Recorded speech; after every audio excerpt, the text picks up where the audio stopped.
metropolitan area, please be sure to download the Veritas Catholic Radio Network mobile app so that you can have access to all of our station's content, not just the Frontline with Joe and Joe. We have a great lineup there, and we are an EWTN affiliate, so you get all EWTN programming. Please, on the website, veritascatholic.com, veritascatholic.com, you could offer feedback on the station and on individual shows if you like, and we certainly would welcome that. And finally, if you like what Joe and I do, we have our social media page at the Frontline TV on YouTube. We have a lot of interviews that we've done there. And plus, we have our political and social and cultural commentary. And having said all that, today we are very pleased and honored to be welcoming to our program for the first time Joseph Pearce. And we are going to be discussing his new book, Faith of Our Fathers, A History of True England. And we're going to get into that, about what is a history of true England.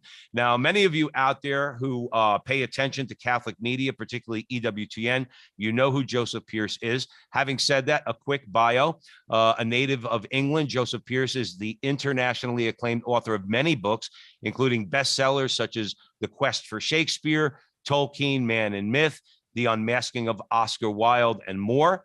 His books have been published and translated into Spanish, Portuguese, French, Dutch, Italian, Korean, Mandarin, Croatian, and Polish. He's hosted two 13-part TV series about Shakespeare on EWTN and has written and presented documentaries on EWTN on the Catholicism of the Lord of the Rings and The Hobbit. He is also director of book publishing at the Augustine Institute and editor of the St. Austin Review, series editor of the Ignatius Critical Editions, senior instructor with Homeschool Connections, and senior contributor at the Imaginative Conservative. Now, Chris Check, who's the president of Catholic Answers, had this to say about Joseph's new book that we're going to be discussing today. Quote, "Highest praise to Joseph Pearce for giving all the English-speaking people a true understanding of who they are by showing them from whence they came. If there is another book that makes so clear and with so much eloquence the Catholic heart and soul of Shakespeare's sceptered isle, I don't know it," close quote. Joseph Pearce, welcome to the Frontline with Joe and Joe. It's a great pleasure. Thanks for having me. Absolutely. You're welcome, sir. Joe Resinello, I'm going to hand it over to you. Gentlemen, we're going to start with the prayer because all good things start with the prayer. In the name of the Father, Son, Holy Spirit, amen. Remember, O most gracious Virgin Mary, that never was it known that anyone who sought your help or sought your intercession was left unaided. Inspired by this confidence, we fly unto you, a virgin of virgins, our mother. To you we come, before you we stand, sinful and sorrowful. O Mother of the Word incarnate, despise not our petitions, but in your clemency hear and answer us. Amen. St. Thomas More, pray for us. St. Teresa of Lisieux, pray for us. In the name of the Father, Son, Holy Spirit, amen. Amen. Joseph, I got to tell you, I mean, we talked to a lot of people, and that bio is very impressive. I'm going to be honest with you. But I want to talk about where you came from to that bio, because I'll be truthful with you. Before this interview, I knew who you were. You know, we have a mutual friend, Mike Church. I've listened to his Shakespeare series that you helped him with. But your background sounds like someone who went to Harvard or Oxford. I'll be honest with you, but that's not where you came from, Joe. So, I mean, like, honest to God, I mean, it's so impressive. It just shows how God works. And I want to talk a little bit about that because, you know, a lot of times people could listen to Joe and I and the guests that we have, and they could be like, who are these people? You know what I'm saying? But we're real people. Everyone has a journey, and yours is an amazing one. So please tell us a little bit about it.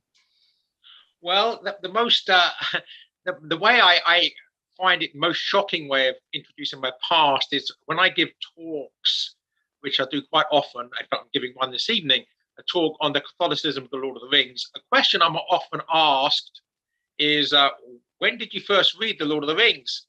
And my answer is during my second prison sentence.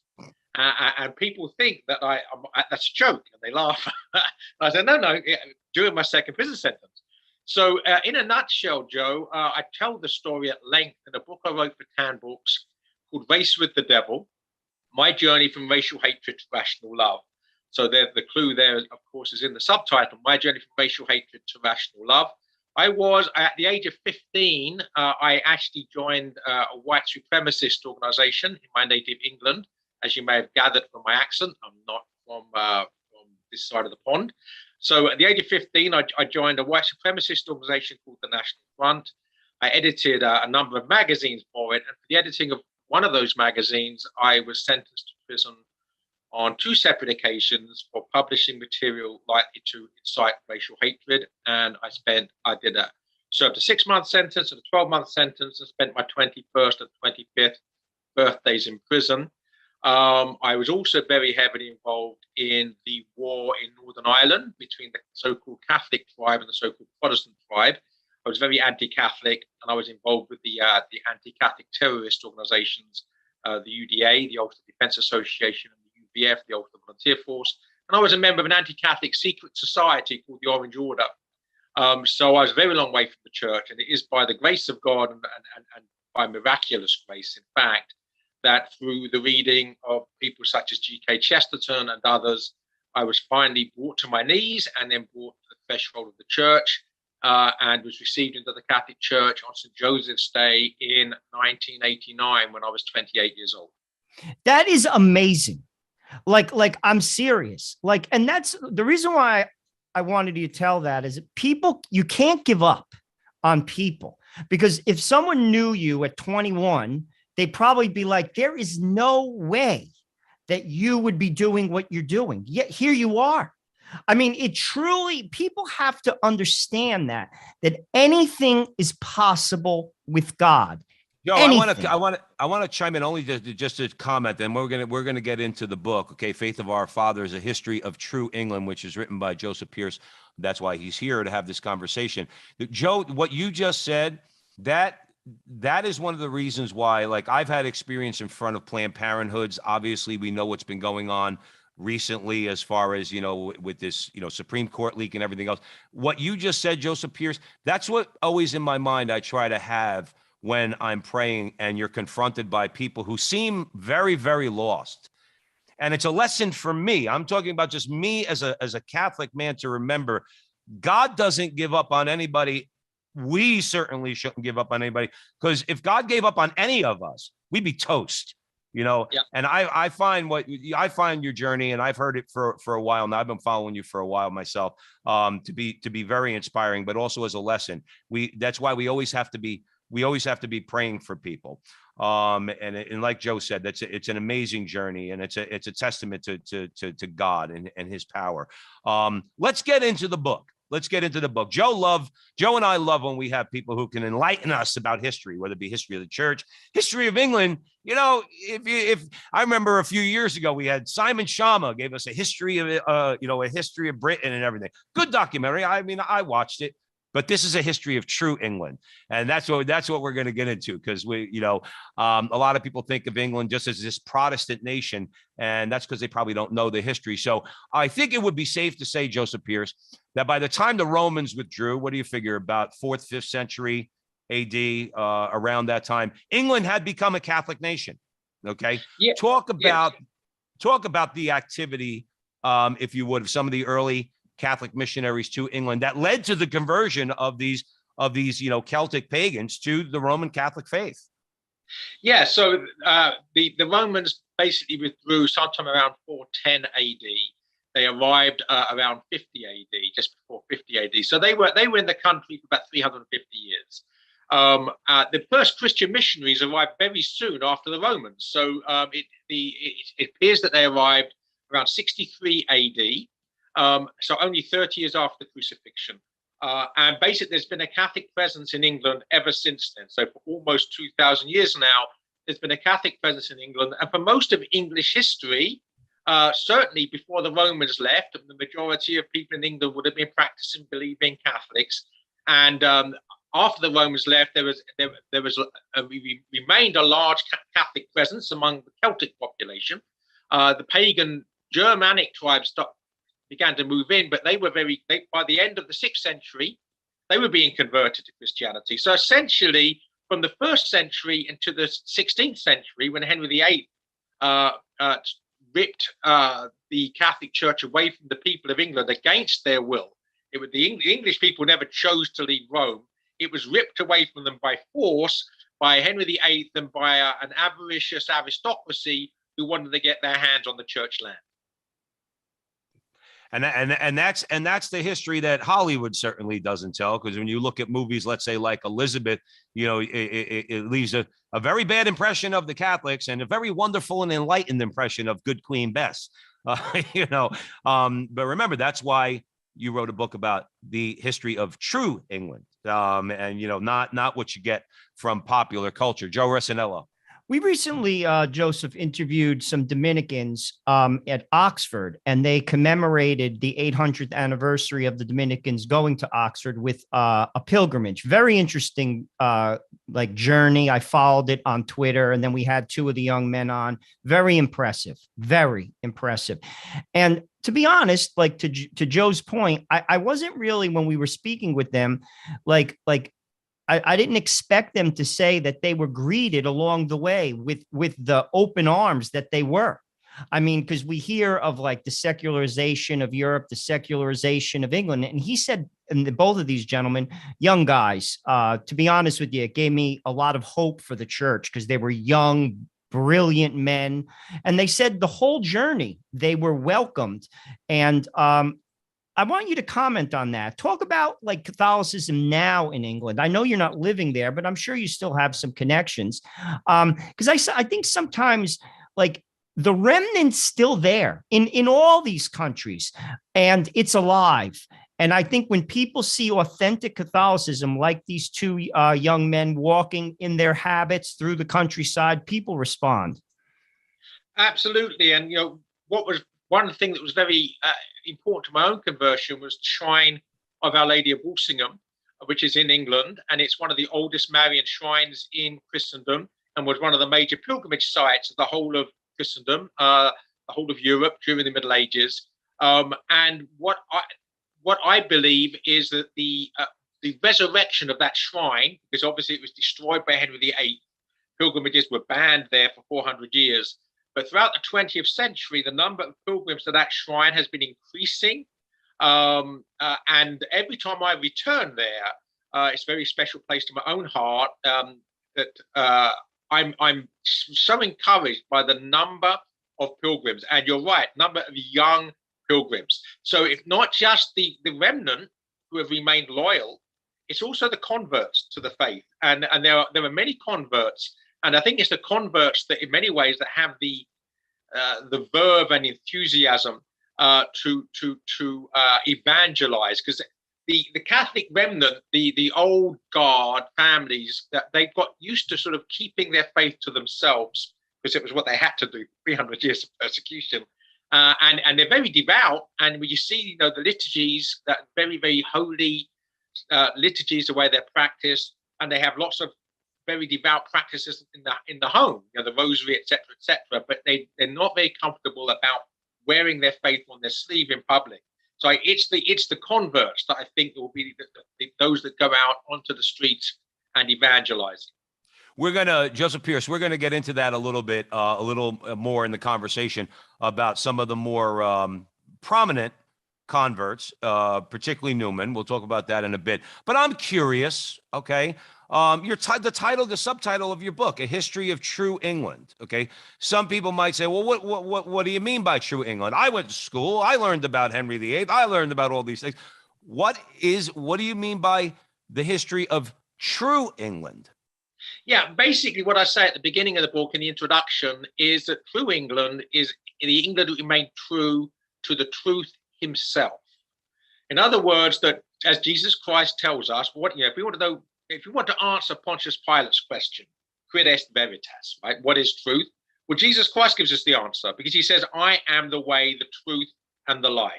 So true England is the England that's remained true to the truth himself for 2,000 years. That's the history I've written, the history of Catholic England. Excellent. Thank you for that. Joe Resinello. Let's talk a little bit about the Reformation. I mean, clearly this is where, there was a break. Henry VIII wanted to get married. Isn't it always about something? You know what I'm saying? Like particularly people in power. I think even in people who aren't in power, when they break from Christ's church, there's always an issue. In this case, he wanted to get married to someone who wasn't his wife. Talk a little bit about the Reformation. Talk about the impact.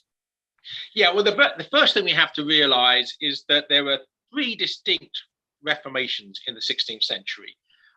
There was the Protestant Reformation, there was the Catholic Reformation, which is sometimes called the Counter-Reformation, which was the Catholic Church's response to the Protestant Reformation, and there was the English Reformation, which is very different because Henry VIII was not a Protestant.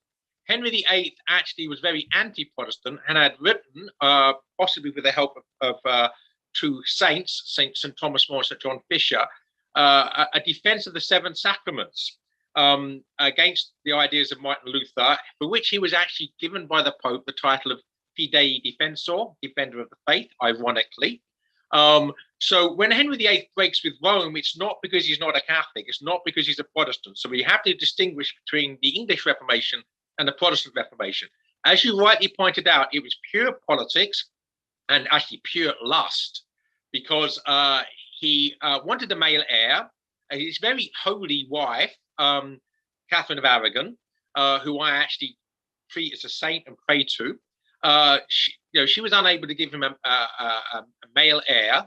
They had one daughter, and he wanted a male heir, and also he's probably getting tired of her. She's getting older, and so he started flirting with this young woman called Anne Boleyn, who's a rather notorious character, and wanted a divorce. Now there was nothing invalid about the marriage, and so the Pope, defending the indissolubility of Christian marriage, refused to give him a divorce because there were no grounds for divorce. So he responded by establishing a state religion, setting up a new church with himself as the head, and that was basically the imposition of a state religion against the will of the people. And there were many uprisings throughout the 16th century by the people of England, including a number of uprisings around the country on the day that the mass was banned. That was during the reign of Edward VI, Henry VIII's son, by yet another wife. So that the people of England did not want to lose faith. The faith was ripped away from them. They did not want the dissolution of the monasteries. The monasteries were the very fabric of the nation's culture, and the hospitals, the inns, the schools, the whole social fabric of looking after the poor and the needy was done by the monasteries. Once they were removed, there was no safety net to help the poor. So the English people did not want the Reformation. It was forced upon them by the king and by the aristocrats, who basically said, well, if we don't join him, someone else is going to get all the spoils of this church land. So basically, following their greed and not their conscience, they basically became the king's right-hand men in the raping and pillaging of England of its faith. Joseph Pearce is joining us here at the Frontline with Joe and Joe Pasillo, Joe Rossinello, and we are in the breach, and we're talking to Joseph about his new book, Faith of Our Fathers, A History of True England. Just to follow up on that real quick, Joseph Pearce. So what you're saying is that all the crap I learned in college about, just the idea that it was Henry VIII that was trying to rebel against the oppressive Catholic Church because they wouldn't let him just get a divorce is a lot of nonsense. And the fact is that what happened, it was the establishment of an oligarchy and a plutocracy, and something which is very much not in the interest, not just of the faith of the people, but it's just of the poor. And how did they respond? All of a sudden, all the poor had nowhere to go because all the monasteries had been basically turned into stately homes by the aristocrats who weren't interested in looking after the poor. The Elizabeth I, for instance, responded by setting up the poor laws. That if someone was caught begging, they would be punished for having their ears cut off. If they were caught begging a second time, they were executed. So how anybody can talk about this somehow being something which is liberating from the church is only possible if we have a complete ignorance of the reality on the ground. Joseph Pearce, real quick, Joe, social media has its problems. Okay. Don't get me wrong. But one of the things that Joe and I, and I'm sure you do, value about social media is that we, in our own limited way, but we're out there trying, we're in the breach, as Joe and I always say, but at least we're trying to blow up all the common narratives that we hear constantly throughout our lives. Again, I mentioned earlier to you, Joseph Pearce, about that trash movie, Elizabeth, okay, where you'd come away thinking she's the most enlightened monarch to ever grace the planet Earth. In the meantime, cutting people's ears off because they're begging for food. And and also, I mean, let's be blunt about this. How did Elizabeth choose? And it was her choice. She was the head of state. How did she choose to punish people for the hideous crime of just being a Catholic priest? They were hanged, drawn, and quartered. And I'm going to give you the gory details. So if anybody wants to talk about bloody, good Queen Bess, that's why I call her Bloody Bess. The title of one of the chapters on Elizabeth is Bloody Bess. Basically, Catholic priests would be dragged on a hurdle through the streets. And then when they arrived at the scaffold, they would be hanged, but only in such a way that they would be cut down quickly. The hanging was really just to ridicule them. They were cut down alive, and then they were tied on a table. And at this point, while they're still alive, they were castrated. Their front of their bodies were cut open, and one by one, their internal organs were removed and thrown on the fire. The last organ to be removed was the heart, by which time, presumably and mercifully, the priest had died. And then his head was cut off. His body was cut into four, thus quartered, and the four parts of the body and the head would be stuck on spikes around the edge of the town to warn other people about fraternizing with priests. So again, if anybody wants to talk about good Queen Bess, they should have those facts rammed down their throat. Thank you for that, Joseph Pearce, because that's what we need to do. Again, blowing up narratives, blowing up myths. That's one of the things we do here at the Frontline with Joe and Joe. Joe Rossinello. I was going to say, I mean, you live here in America now for some time, and I'm sure you're familiar with the politics, and things have gotten kind of crazy here. There's no question. We're seeing a radicalization of our government in a way maybe we've never seen. But I'll tell you this, though, a balance of power does limit people like this. And when I hear stories like this, or what's taking place with in Russia, or what's taking place in other parts, I do have an appreciation for that balance of power. I mean, because to be honest with you, you're talking about an event that's just like almost from an American perspective, people that hear this, like, how could that take place?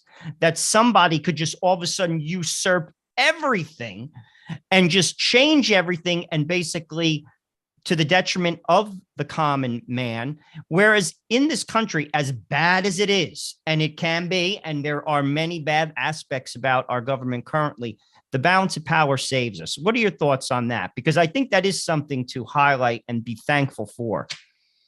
Yeah, I mean, the important thing is this is Catholic social teaching, and it exists in other places apart from the United States, but certainly it exists in the United States, something which is called subsidiarity.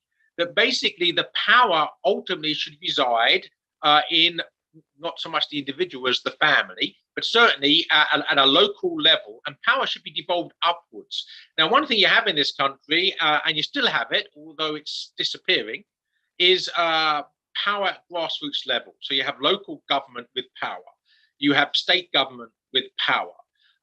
Bit by bit, the federal government, which is the furthest from the people, but just because of the size of it, is usurping more and more of that local power. So what's necessary always is to have there's two processes that go on in politics. There's the centralization of power into fewer and fewer hands, economically and politically, and there's decentralization of power into more hands. And the decentralization of power, what the church calls subsidiarity, is necessary. You do have that as part of your constitution here, and that's why the US Constitution is something that needs to be defended. Because insofar as it's not defended, those freedoms could disappear. Yeah, I wish people would get that through their head. Joe and I always say on the show, Joseph Pearce, what we need in America is a good practical application of Catholic social teaching, and we hammer home all the time. Americanism calls it federalism. We call it subsidiarity. The church presented that a long time before the United States Constitution was ratified. Power should be at the bottom. And it's one of the things that we again, people need to understand. Like you said, the federal government is over there. They don't really, right. They pretend that they can actually solve your problems at a local level. No, you're supposed to solve your problems at a local level. And one of the things, Joe, that again, getting back to my book on the history of New England, one of the documents that was foundational on the founding of the United States was the Magna Carta. Which was signed in 1215. King John, who was becoming a tyrant, was basically forced by the barons to sign a document where he acknowledged there are limits on the rights and powers of the king. So, a government has to have limits placed upon it so it doesn't run riot. And that any good constitution requires that. So the Magna Carta is one of those things which inspired the founding fathers of the United States to ensure that big government is limited by subsidiarist means. Ultimately, local government has to be preserved and protected from the usurpation of power by big government. Absolutely. Jojo, where do you want to go? I want to talk a little bit about Thomas More. We mentioned him briefly because he's an amazing person, because not only was he a devout Catholic, but he put it all on the line. And I mean, to be honest with you, he's people, especially what's going on now in America, people should look. We always look to the saints. They point us to Christ. Talk about what he did and about the sacrifice that he made. Yeah, so I think Sir Thomas More is very important as a patron saint of the laity in many respects. Let me explain, because he was martyred alongside St. John Fisher. They were a few days apart, but effectively St. John Fisher was the Bishop of Rochester, the only bishop, Catholic bishop of England, had the courage to stand up and lay down his life. The rest basically, all to one degree or another, caved in to the will of Henry VIII. But St. John Fisher was a celibate man, an old man who had, as a priest, married the church. St. Thomas More, on the other hand, was a layman and a married man with children. So whereas, if you like, the secular state had little leverage on St. John Fisher. If he had the courage of his convictions, there was nothing they could take away from him. He had no real possessions. He had no wife and children. With St. Thomas More, however, they blackmailed him. I mean, they got his wife to come in and beg him to surrender his principles. They got his favorite daughter, Margaret Roper, to come in and beg him. And they started giving away his property to his enemies. In fact, a lot of it to Anne Boleyn's family by Henry VIII, while St. Thomas More is still alive. So he can actually see his own wife and children being turned into beggars because of his firm stand on his Catholic principles. So we see here actually a good argument for the celibacy of the clergy, because we want to have a clergy that are married to the church, that if necessary will lay down their life for the sheep. Whereas married people are always going to be compromised, because, okay, I'm willing to die, but I don't want you to kill my wife or children, or to make my wife and children beggars. And so this makes things much more difficult. So St. Thomas More, I think, showed great courage. That he said, ultimately, I have to pay whatever price is necessary, to remain true to Jesus Christ and his church against this tyrant. And for that, he's a great cause, I think, of strength and encouragement for the rest of us. As Joe said, Joseph Pearce, looking to the saints, you're never going to go wrong. When you want to see a good example, obviously a lot of what we are going through in America right now, all Catholics in America and others, all Christians should read about St. Thomas More, or at least watch the movie, A Man for All Seasons. Let's take a break real quick. You're at the front line with Joe and Joe Pasillo and Joe Rossinello. We are way in the breach with Joseph Pearce on the Veritas Catholic Radio Network. We're discussing Joseph's new book, Faith of Our Fathers, A History of True England. Joseph, we'll mention it again later, but real quick, where can folks buy the book, and where can folks learn more about you as far as social media and stuff like that?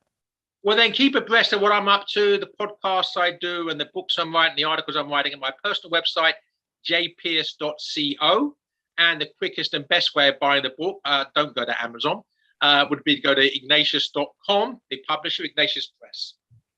Absolutely. We constantly have to emphasize we need to support our Catholic authors. We need to support our Catholic publishers. We need to support our Catholic media outlets. With that, we're going to take a break at the Veritas Catholic Radio Network. Frontline with Joe and Joe with Joseph Pearce. Stick around for another segment. We'll be right back.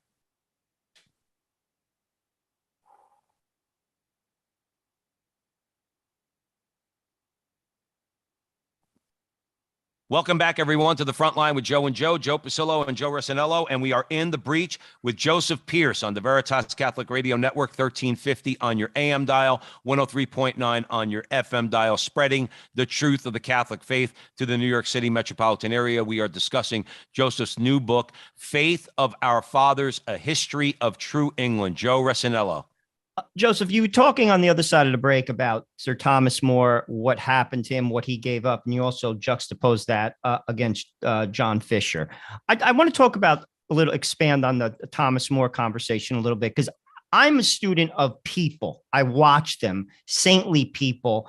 And I have watched people like John Paul II, Benedict Rochelle, who I knew in the States, holy men, how God opens our hand. We leave this earth with nothing, but Christ willingly laid his life down. You see, we don't do that. I can say it. I have 5 children. I have a wife. And as you were talking about the sacrifices of Thomas More, I was putting myself in his place. And I said, oh my gosh, that is a horrendous situation. What would I do?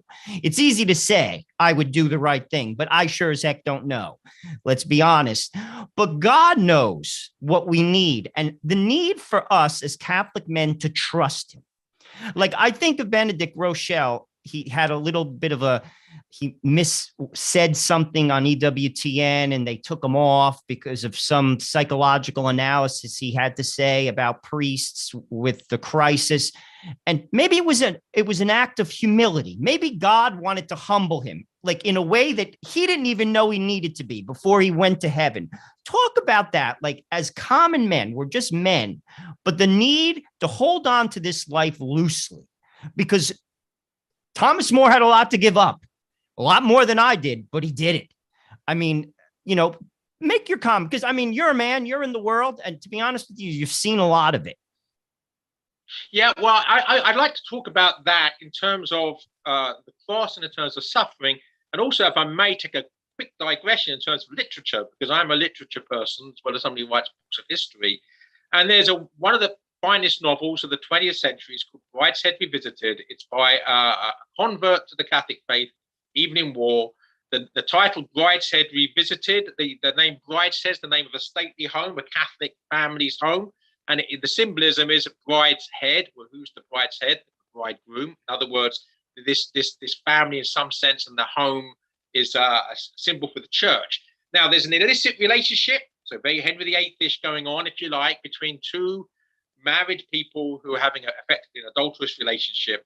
And the metaphor that's used in that novel for what destroys that is an avalanche.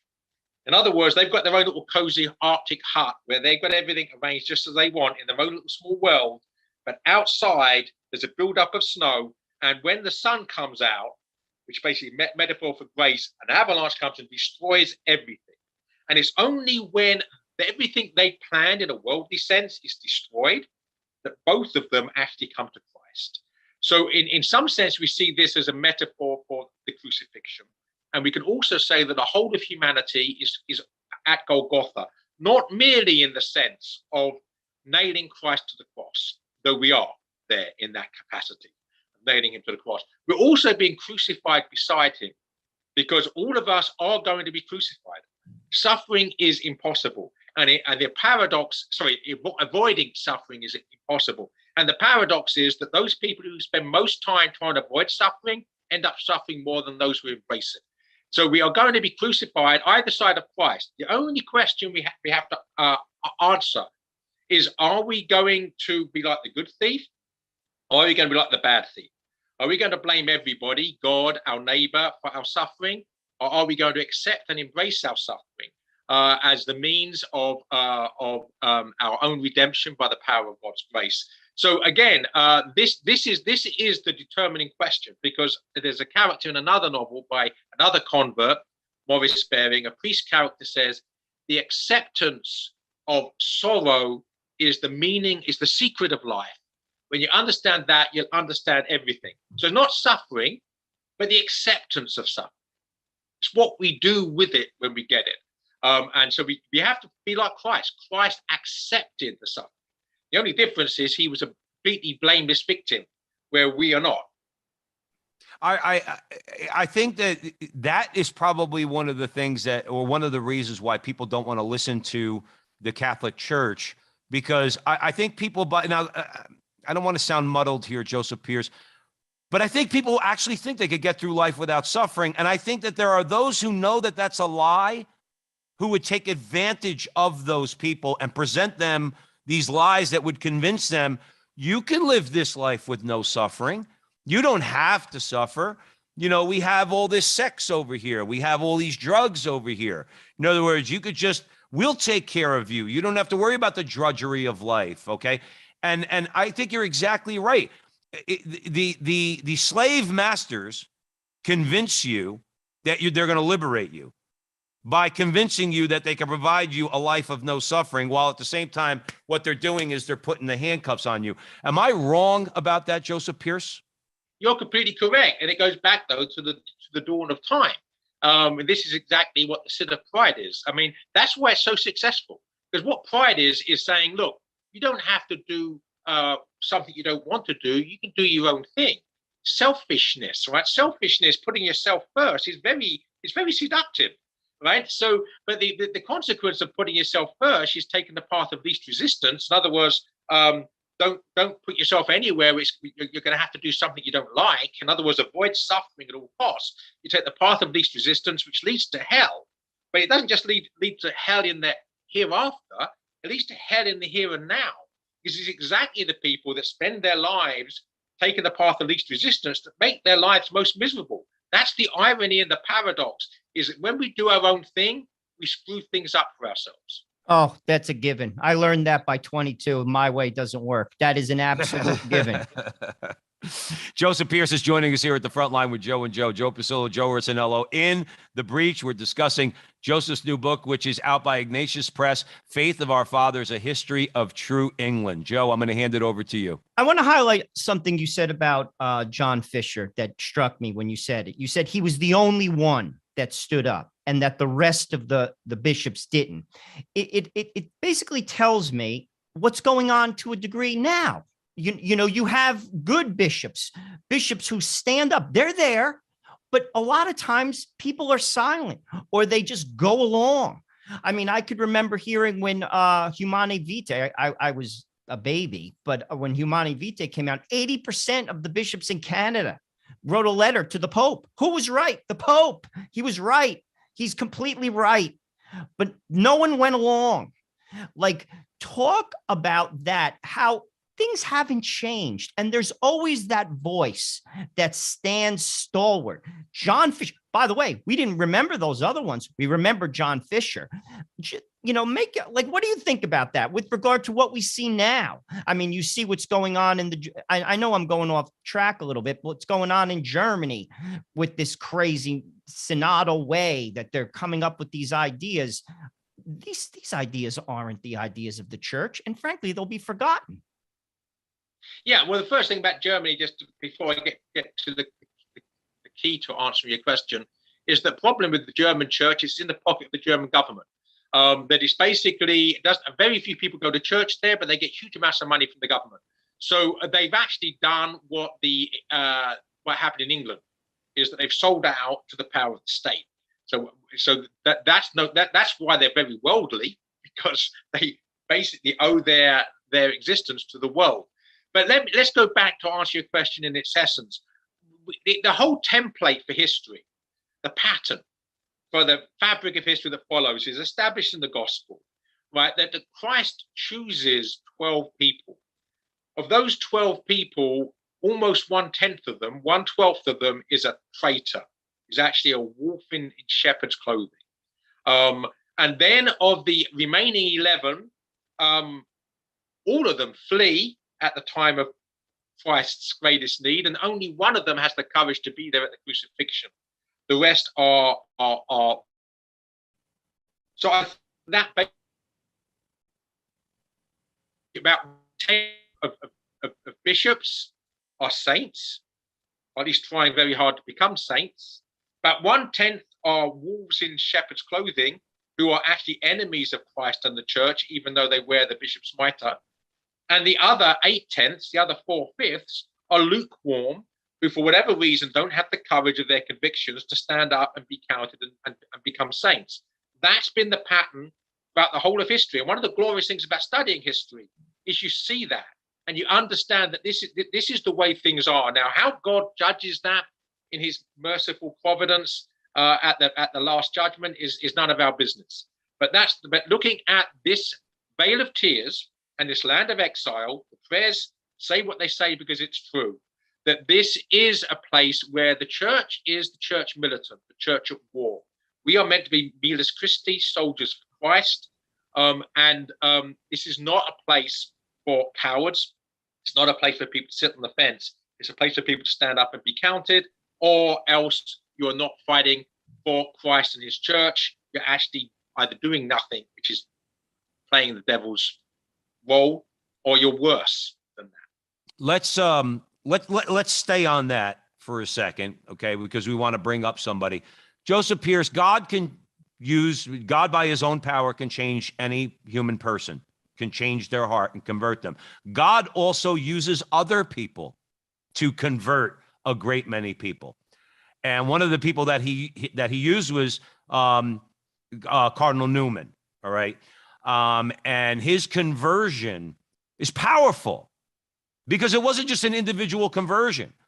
He enlightened Protestant England, because he was Protestant. He was an Anglican, okay?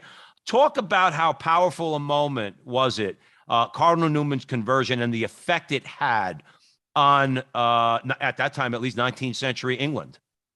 Well, the key thing is here is that G.K. Chesterton says that the Catholic Church has died many times and risen again from the dead because it worships the God who knew the way out of the grave. And one thing you see when you actually look at history is that's exactly what has happened. There have been times when the church has been a mess, where if you were, being realistic, it's all over. And in every generation, there's this temptation to pessimism or despair, because we can see the majority of people not being who they should be. But then look at this in England. So from the 1530s to the 1680s, Catholic priests were being put to death for being priests. Catholic laity were being put to death for hiding Catholic priests from the authorities. And after this 150 years of persecution, there was a further 150 years of softer persecution. So we had from execution to persecution, where Catholics were second-class citizens in their own country. Then we talk about the plight of African Americans, and absolutely, it's a scandalous injustice. But it's not just African Americans. Catholic Englishmen, 300 years, were second-class citizens in their own country. So by the early 19th century, there were only a few tens of thousands of these bold and noble families that have stayed true to the faith, true to true England for 300 years of persecution. If you were a realist, it's over. Right, the Catholic Church is dead and buried as far as England's concerned. It's over, and then you have these movements arising out of Romanticism, neo-medievalism. One of which is the Oxford movement in the Church of England, of which John Henry Newman is the leader.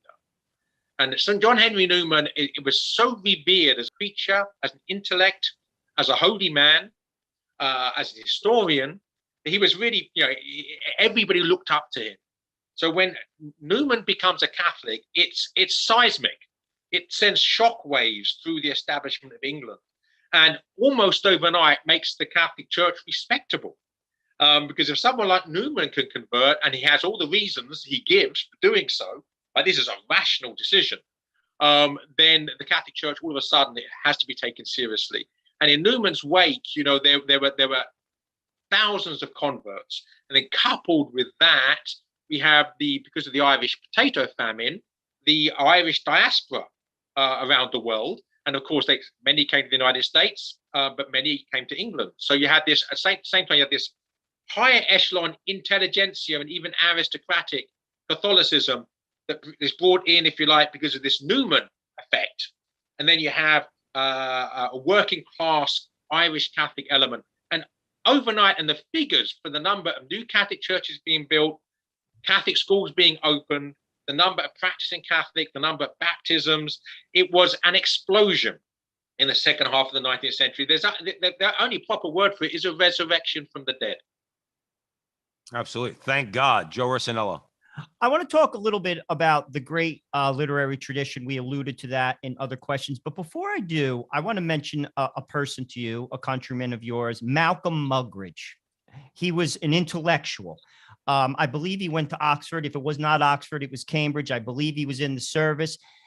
God used this man to bring Mother Teresa to the world. He did not believe in God. Talk a little bit about his significance. This man, who probably would be like equivalent to, say, someone on CNN now, you know, in America, intellectual, does not believe in God. He encounters a woman who's 4'10", you know, basically doing menial work. His whole life changes. Talk about his significance on the world, and that was the instrument God used to bring the missionaries of charity to the world. Yeah, well, so again, God does move in mysterious ways. Malcolm Muggeridge was a Marxist in the 1930s, but he was also a realist and an honest man. And he went to Russia, he went to the Soviet Union, and he saw the realities of communism on the ground and exposed it. He wrote a wonderful book in the 30s. He looked at the state of the world in the 1930s with fascism, Nazism, communism, secular fundamentalism, basically. And then he becomes a talking head, one of this first generation of people on TV. And he's so famous. I remember when I was growing up, there was a comedy program where you had mimics. It's called Who Do You Do? And it's mimics. And Malcolm Muggeridge was one of the most impersonated people going. And everybody knew exactly who he was as soon as someone imitated him. So he's very famous and then somewhat cynical. And then he writes this, he does this documentary, Something Beautiful for God, on Mother Teresa, and has an astonishing conversion story himself, as well as being the agent by which her story is brought to the world. Her story converts him personally. And I actually love the press conference when he was received into the church. He became a Catholic when he was an old man in his 70s. I think it was 1980, around that time. 1982 even. He was about 78 years old, I think. And there was this cynical journalist. And this cynical journalist said, okay, Mr. Muggeridge, so, you know, when you were younger, you had a great deal of fun. You know, Muggeridge, amongst other things, was a serial fornicator. I had numerous affairs where he's unfaithful to his wife and children. And so this for this journalist, this was fun, right? You had lots of fun when you were younger. And now that you're too old to have fun, you've discovered religion and are telling the rest of us that we shouldn't have fun. How would you respond to that? And his answer was just perfect. He said, I regret all my sins, especially insofar as they've hurt others. In other words, fun comes at a price. But he said, but I don't regret the path I've taken. Because if the path I've taken has led me to the foot of the cross, I can't regret the path. So he have actually, you know, great mysticism, that even through his sins, God was riding straight with crooked lines and bringing him to the foot of the cross, probably in seeing how much suffering he was causing his wife and children through his selfishness, through his behavior. That mortification, that inner crucifixion brings him to his knees. So I think it's a beautiful conversion in old age of a very important figure in the 20th century. I'm so glad you illustrated it that way, Joseph Pearce at the Frontline with Joe and Joe, because whenever I think, and I never read that about Muggeridge, about that press conference, but it speaks to me personally, because I always think in my mind, I can't regret anything in my life, and I've done terrible things, but I honestly I've learned to get that out of my head, because had I gone in a different direction, I might not be, at least in as much as I can be now, a faithful Catholic and close to Christ. I might have been something else, but I might not have been Catholic, and my soul might be in jeopardy. So I think people should think that way about their past, especially, right. you know. Yeah, can I comment on that, Joe? Because I think this is very true. So obviously I went to prison twice. We talked about my past at the beginning of the program. But, you know, when I was young, before I got to adolescence and went off the rails, I was a very well-adjusted boy. I was very intelligent. And my father had plans for me to become a bank manager. You know, we're a working class family. My dad was a carpenter. But, you know, you should go and be a bank manager or something. And if I'd gone on and remained well adjusted, went to university, and my father's wishes for me had come true, and I'd become some suburban bank manager living a bourgeois life in suburbia, remaining an agnostic, a respectable agnostic for the whole of my life. Would I rather that, or would I rather have gone through the horrible things I went through, to have done the horrible things I did, to have gone to prison twice, and eventually find the foot of the cross and cross the threshold into the mystical body of Jesus Christ? You bet your life I'd rather have taken the path I've taken than that respectable path that my father wanted. Absolutely. Absolutely. So you're listening to the Frontline with Joe and Joe. Joe, we probably have about 8 or 9 minutes left. Where do you want to go? Well, let's talk, the literary tradition a little bit more. I mean, Shakespeare was Catholic. How did his faith influence his writing? Shakespeare influenced the world, and clearly his faith had a big say in that influence. Yeah, well, the problem is, of course, the vast majority of people don't read Shakespeare in a way that Shakespeare's own audience would have understood him. But very briefly, because we won't have time to talk about this at the length that's necessary, I've written 3 books on the Catholic Shakespeare. And there are 2 ways of seeing Shakespeare's Catholicism. One is the biographical and historical evidence, in other words, the evidence of his life and times. And I wrote a book called The Quest for Shakespeare, The Bard of Avon and the Church of Rome, which gives that evidence. And I've written 2 other books, so the other way of seeing it is the textual evidence. What's the evidence for Shakespeare's Catholicism to be found in his works, in his plays, his sonnets, his poems? So I wrote a book called Through Shakespeare's Eyes, Seeing the Catholic Presence in the Plays, another book called Shakespeare on Love, Seeing the Catholic Presence in Romeo and Juliet. So Shakespeare is a profoundly Catholic author, living at a time where it's against the law to be a Catholic. He almost certainly knew martyrs, such as the Jesuit martyrs from Robert Southwell. There's an abundance of evidence for that, which I give in my books. We see it not just in Shakespeare's life, but also in his works. He alludes to the poetry of St. Robert Southwell on many occasions. So, so probably, arguably, along with Dante, the greatest writer in the whole of Christendom ever, is as Catholic as Dante himself was. I really, sometimes I shake my head. If people want to know whether or not Shakespeare was Catholic, did you watch or did you read the first scene of Hamlet? He's visited by his father, who's neither in heaven nor hell. All right. But by the way, in the Mel Gibson production of Hamlet, Paul Scofield played Hamlet's father brilliantly. I remember I almost felt like I was in purgatory. That's how great Paul Scofield was. But I just wanted to throw that in. But we're on literature. I, for one, have read a lot of T.S. Eliot.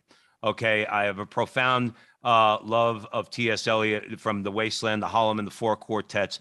How has the entire Catholic literary tradition in England contributed to the flowering of the faith, the sustaining the faith, even in that remnant, but then the flowering of the faith, let's say later on? And I might as well throw in, C.S. Lewis also. Yeah. So obviously Eliot and Lewis are not technically Catholics, but they owe, if you like, who they are as literary figures to the Catholic literary revival, which really does begin with the conversion of Newman in 1845. Newman, as well as being a great theologian and historian and preacher and saint, was also a great writer. So he wrote 2 novels. He also wrote some wonderful poetry. So he receives into the church in 1866, a young man, convert to the faith, received by Newman himself, Gerard Manley Hopkins, who goes on to become a Jesuit priest, and in my opinion, probably the finest poet of the Victorian age. And the Victorian age in literature is a golden age in literature. So to have a poet who can be considered the greatest poet in that golden age is something special. And then in the 20th century, you have the conversion of G.K. Chesterton, and lots of people influenced by Chesterton in their conversion. Even in war, we've talked about, I could carry on, Siegfried Sassoon, Ronald Knox, Robert Hugh Benson, the great Catholic novelist and priest. But T.S. Eliot, that his poem "The Wasteland" is showing disillusionment with the disillusionment. That's the paradox. In other words, he's basically showing modernity and its lack of faith, and its lack of morality as a desert. as a wasteland. And at the end of the poem, it begins with the crowing of the cock, crowing of the rooster, the beginning which brings rain, this birth, this morning, this renewal, and it ends, of course, with the peace that passeth all understanding. So it's a conversion poem. And Eliot, when Eliot becomes a Christian, right, he joins the Anglican Church, but he says, "I am a monarchist, a classicist, and a Catholic." He declares himself to be Catholic. He just believed it was possible to be Catholic in the Church of England, which is a problem. It's always one of the most moving passages in The Wasteland for me is I think I've heard it called the water song, or the water, where if there was water and no rock and no water, and it's just like, you just don't get any more Catholic than that. And it's almost sad, the last line of that, where it says, "But there is no water," and that's his commentary on modern times. It's what are the roots that clutch? What branches grow from this thorny rubbish? And he said this is 1922. It's prophetic because we're living in a time where there is no water. There is water, but people are looking to pull up those roots, particularly the Catholic roots, and discard them. But what's left? There's nothing to clutch onto. It's really like nothingness. That's what I think that's what he was commenting, or that is exactly what he was commenting on. I agree completely, Joe, but we do need to remember, as there is a but, that's not how the poem ends. The poem ends with the coming of rain. The poem ends with the coming of dawn, with the crowing of the rooster. The poem ends with the conversion of the poet. And in other words, where do we find this living water? We don't find it in the world. We don't find it anywhere in anything that the world has to offer. Where we find it is in baptism. We find it in the living waters of Christ's church. You find it nowhere else. So that's the whole point. If the world tries to get by without the church, it becomes a desert. Absolutely. Joe Resinello, we have time for one more quick question. We only have about a minute and a half or so. I want to talk a little bit about Tolkien. You mentioned earlier that we are the church militant. Tolkien understood this, that we are at war, mostly with ourselves, but we are at war with the present age. Talk a little bit about Tolkien and kind of juxtapose that with what's going on presently for all of us who are Catholic. Joseph Pearce, we have about a minute and a half, Joe. Yeah, so obviously I'm going to keep this very brief. So I'm going to actually summarize and leave people to check things out. Again, I've written 3 books on Tolkien. So Frodo's Journey and Bilbo's Journey, Discovering the Hidden Meaning of Lord of the Rings and The Hobbit, 2 separate books, Hobbit and Lord of the Rings. But Tolkien said, and I'm quoting him word for word here, the Lord of the Rings is, of course, a fundamentally religious and Catholic work. The ring is destroyed on March 25th, which is the feast not just of the Annunciation, but the traditional date of the crucifixion. So the power of the ring is connected to the power of sin. So it's deeply theological work. The key thing I'd like to say, maybe by way of concluding, however, because we talked about T.S. Eliot and now J.R.R. Tolkien, that this Catholic revival to an England that Catholicism seemed to be dead in the early 19th century, produced the greatest poetry of the 20th century in The Wasteland and 4 quartets, one of the most popular books ever written in The Lord of the Rings, and for me, the greatest novel of the 20th century in Brideshead Revisited, which I mentioned earlier. So the Catholic Church was now back at the center of culture and at the very pinnacle of it, not just popular, but best. Joseph Pearce, the book is Faith of Our Fathers, A History of True England. Where can people buy the book, and where can people learn more about you, watch some of your lectures and presentations and things like that? Well, they can follow me by going to my personal website, jpearce.co, where I publish podcasts and articles, and they can get the book by going to ignatius.com, Faith of Our Fathers.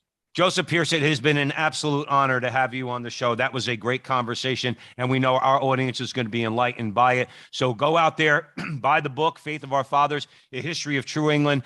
Thank you all out there for joining us here at the Veritas Catholic Radio Network, spreading the truth of the Catholic faith to the New York City metropolitan area. Please be sure to download the Veritas Catholic Radio Network mobile app so that you can have access to all of our station's content. And please follow Joe and I on social media at the Frontline TV primarily on YouTube.